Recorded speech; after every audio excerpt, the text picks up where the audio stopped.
Hello, YouTubers, friends, compatriots, bootlickers, shills, Dutch lacers, peasants, vassals, minions, meat sacks. I'm a useful idiot. Welcome. And I have to say, I think one of the biggest questions of our time, and actually one of the biggest questions in American history, is that it's very clear that Joe Biden was president but wasn't running anything the last 4 years. And that's really troubling. And it's a gigantic story. And it doesn't look like it's going to get talked about too much, and it's going to be brushed under the rug. We now have the Trump era. But the whole question of who is running the government the last 4 years is so important. I can't stress it enough. It's clear that because of Biden's virtual campaign, it started well before he got elected, and it was a virtual campaign, and it looks like he was chosen as a perfect puppet well before he got elected. And then it does look like the election was manipulated to make sure he got in. And when he got in, as we now know, he was incapacitated from the very beginning of his presidency. And he spent the last 4 years spending a third of his presidency on vacation. And we also know that even the times that he was available were short windows. And members of the government were not allowed to even really interact with him. So he was barely involved in making decisions. And then we have Mike Rogers coming out and talking about the fact that he spoke with President Biden once about orders that Biden supposedly signed, and Biden vehemently denied it and had no recollection of being involved in that decision and signing those documents. So we have to look at the fact that for the last 4 years, somebody else was running the government, and who was it? And that's why I say it's one of the most important stories of our time and in American history. Because for 4 years, somebody else was running the government. And who was it? Was it low-level bureaucrats? Was it heads of various departments? Was it the deep state? My guess has to be it's the deep state, which makes this whole question all the more troubling. And we can also look at all the so-called Biden policies of the last 4 years, and a lot of them just don't add up. That somebody would be making those decisions, including pushing us to the precipice of World War III over Russia, and repeated poking the bear and upping the ante and trying to cause a confrontation. And then the policies over Israel and Ukraine and all these domestic policies just don't add up logically unless there is a reckless and dangerous deep state that was actually running things.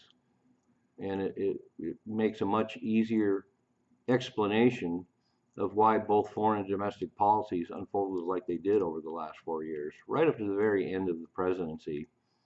And then, of course, the fact that somehow Biden was pushed out and that Kamala was chosen. They didn't go through the normal avenue of setting up a convention and finding a good candidate. And then also the fact that they waited so long to push Biden out. And the whole way this last election unfolded is just beyond logic.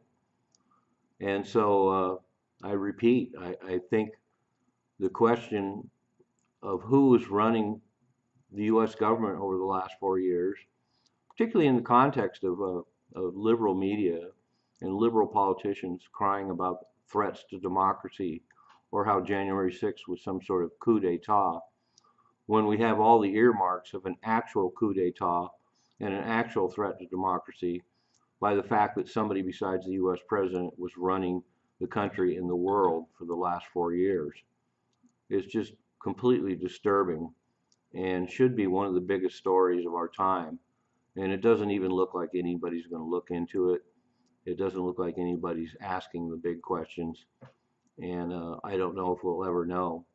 But the fact that this happened for 4 years in a very volatile, dangerous world these last 4 years, and that the puppet Biden wasn't running anything.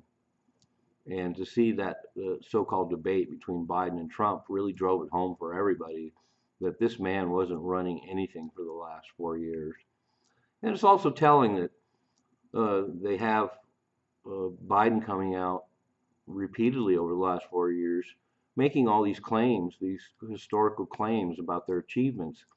And it just smacks of somebody behind the scenes buttering up an incoherent, incompetent president and boosting his ego by feeding him these ideas that he made all these major achievements and that it was a historically great presidency when it was a complete disaster from day one. And every foreign and domestic policy was a failure and a disaster. And so they're feeding this feeble old man uh, and boosting his ego and letting him go out there and claim that the reality we see in front of us isn't really the reality. And it looks like Biden bought it hook, line, and sinker and really believes that he had all these historic achievements. And I don't know if it's going to come out over the next 4 years what a complete disaster it was. The tenuous footing that the economy has and the gyrations behind the scenes to push us towards global war. Um, it just all adds up to something very sinister. There's too many unanswered questions, and it's a startling realization to know that the last 4 years somebody else was running the government and we don't know who it was. I'm a useful idiot. Don't you be one too.